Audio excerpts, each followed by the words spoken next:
السلام علیکم ورحمۃ اللہ وبرکاتہ۔ بسم اللہ الرحمن الرحیم۔ سامعین و ناظرین،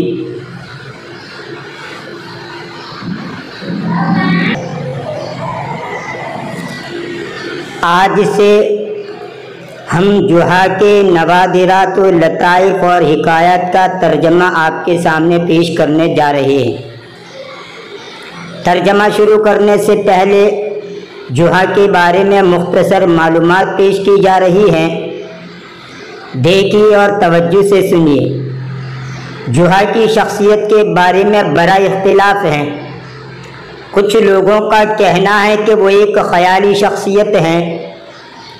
حقیقتاً جوہا نام کا کوئی آدمی نہیں تھا، جبکہ کچھ لوگوں کا خیال ہے کہ وہ حقیقتاً ایک آدمی تھا جو قبیلہ فزارہ سے تعلق رکھتا تھا، جس کی کنیت ابو الحسن تھی، اور جوہا یہ اس کا لقب تھا، اور اس کے نام کے بارے میں بھی مختلف روایات ہیں۔ امام جاہد نے اس کا نام نوح بتلایا، کسی نے دجین ابن ثابت، کسی نے دجین ابن حارث، کسی نے عبداللہ، تو کسی نے اسحاق بھی کہا ہے۔ بعض لوگوں کا کہنا ہے کہ جوہا نیک اور ہوشیار آدمی تھا، لیکن اس کے بارے میں جو باتیں منقول ہیں، جو باتیں بیان کی جاتی ہیں، وہ سب جھوٹی اور من گھڑت ہیں، جو اس کے دشمنوں نے اس کی تحقیر کے لیے نقل کر دی ہیں۔ کچھ کا کہنا ہے کہ وہ ہارون رشید کے زمانے کا تربیت یافتہ آدمی تھا۔ کچھ لوگوں کا کہنا ہے کہ جوہا نام کے مختلف آدمی گزرے ہیں۔ جوہا جو بھی ہو، حقیقی شخصیت ہو یا خیالی، ہمیں اس الجھن میں پڑنے کی ضرورت نہیں ہے۔ ہم تو صرف عربی زبان پر عبور حاصل کرنے کے لیے ان کے نوادرات و لطائف اور دلچسپ باتیں آپ کے سامنے پیش کرتے ہیں۔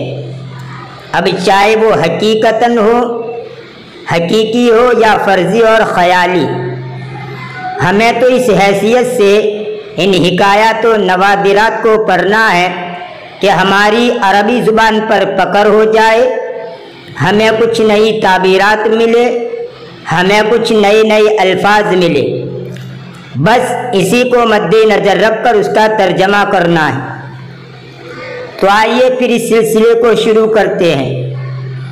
آج کے اس ویڈیو میں ایک چھوٹا سا لطیفہ پیش کیا جا رہا ہے، پھر انشاءاللہ اس سلسلے کو جاری رکھتے ہوئے مزید نوادرات و لطائف اور حکایات آپ کے سامنے پیش کی جاتی رہے گی۔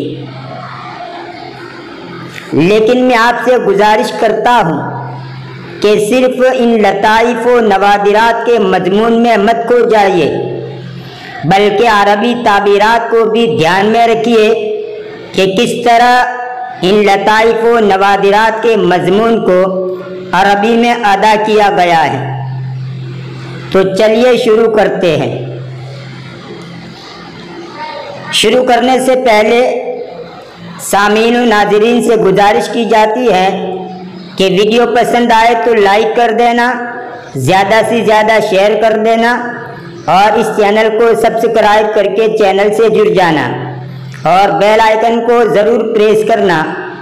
بڑا قیمتی ٹائم نکال کر کے ویڈیو بنا کر آپ کے سامنے پیش کیا جاتا ہے۔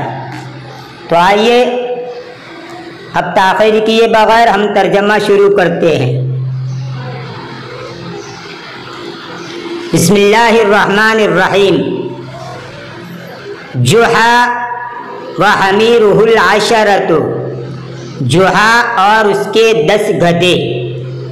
حمیر یہ حمار کی جمع ہے، حمار یعنی گدھا، اس کی جمع ہے حمیر، اور اس کی جمع حمر بھی آتی ہے، جیسے قرآن کریم کے اندر بھی یہ جملہ استعمال ہوا ہے، حمر مستنفرہ۔ اور یہ عشرۃ، یہ حمیر کی صفت واقع ہو رہا ہے۔ ذهب جحا إلى السوق، جحا بازار کی طرف گیا. واشترى 10 حمیر، اور اس نے 10 گدھے خریدے. یہ حمیرن عشرۃ کا معدود ہے، اور 3 سے لے کر 10 تک کا معدود جمع اور مجرور ہوتا ہے، اس لیے حمیرن جمع اور مجرور ہیں. رکب جحا واحدا منہا، جحا ان میں سے ایک پر سوار ہو گیا. یہ ہا کی ضمیر لوٹے گی حمیر کی طرف، کیونکہ یہ جمع غیر ذوی العقول ہے، اور جمع غیر ذوی العقول کی طرف واحد مؤنث کی ضمیر لوٹتی ہے. وساق بقیۃ الحمیر امامہم، اور بقیہ گدھوں کو اپنے سامنے ہانکا. وفی الطریق عد جحا الحمیر التی امامہ، جحا نے اور راستے میں جحا نے وہ گدھے گنے جو اس کے سامنے تھے. فوجدہا 9، تو اس نے ان کو 9 پایا، یعنی ان گدھوں کو جب گنا تو وہ 9 تھے. نزل عن الحمار، وہ گدھے سے اتر گیا. وعدہا مرۃ ثانیۃ، اور اس نے اس کو دوسری مرتبہ شمار کیا، دوسری مرتبہ گنا. عد یعد عدن، اس کا معنی گننا شمار کرنا. جیسے قرآن کریم کے اندر بھی یہ لفظ ہے وَإِن تَعُدُّوا نِعْمَةَ اللَّهِ لَا تُحْصُوهَا، اگر تم اللہ کی نعمتوں کو شمار کرنا چاہو، گننا چاہو تو شمار نہیں کر سکتے، گن نہیں سکتے. فَوَجَدَهَا 10 حَمِيرٍ، پس اس نے اس کو 10 گدھے پایا. یعنی جب وہ نیچے اتر گیا، نیچے اترنے کے بعد اس نے گنا تو 10 گدھے تھے. فقال جحا، تو جحا نے کہا امشی واکسب حمارا افضل لی من ان ارکب واخسر حمارا، میں چلوں اس حال میں کہ مجھے گدھے کا فائدہ ہو جائے، یہ میرے لیے افضل ہے، یہ میرے لیے اچھا ہے اس بات سے کہ میں اس کے اوپر سوار ہو جاؤں اور ایک گدھے کا نقصان اٹھاؤں. یعنی گدھے کے اوپر بیٹھ کر جب اس نے گنا، گدھے گنے تو 9 تھے، اور اس پر جو بیٹھا ہوا تھا اس کو اس نے نہیں گنا. اور اترنے کے بعد جب اس نے گننا شروع کیا تو وہ 9 گدھے بھی گنے، اور یہ جس کے اوپر سے وہ اترا اس کو بھی گنا. اس طرح گویا وہ 10 ہوئے. یعنی اس لطیفے سے اس کے بے وقوف ہونے کا اظہار ہو رہا ہے، اور اپنی بے وقوفی کا ثبوت اس طرح دیتا ہے اور یہ کہتا ہے کہ میں سوار ہو جاتا ہوں تو مجھے 9 گدھے دکھتے ہیں، اور جب نیچے اترتا ہوں تو 10 گدھے دکھتے ہیں، اس لیے میں چل کر جاؤں گا تاکہ گدھے کا میرا نقصان نہ ہو. حالانکہ کوئی گدھے کا نقصان نہیں ہوتا، اس کو اس کی نظر میں وہ نقصان.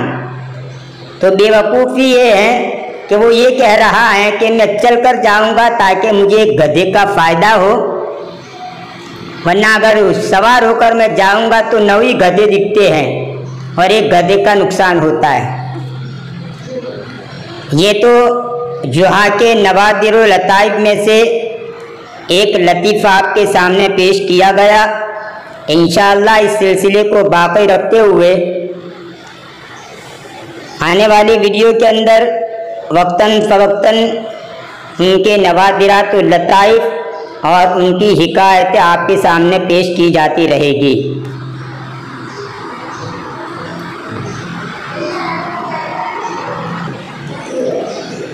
پھر آپ سے گزارش کی جاتی ہے کہ اس چینل کو سبسکرائب کر کے چینل سے جڑ جائیے اور بیل آئیکن کو بھی ضرور پریس کیجیے تاکہ جب بھی میں نئی ویڈیو اپلوڈ کروں سب سے پہلے آپ کو اس کی نوٹیفیکیشن موصول ہو.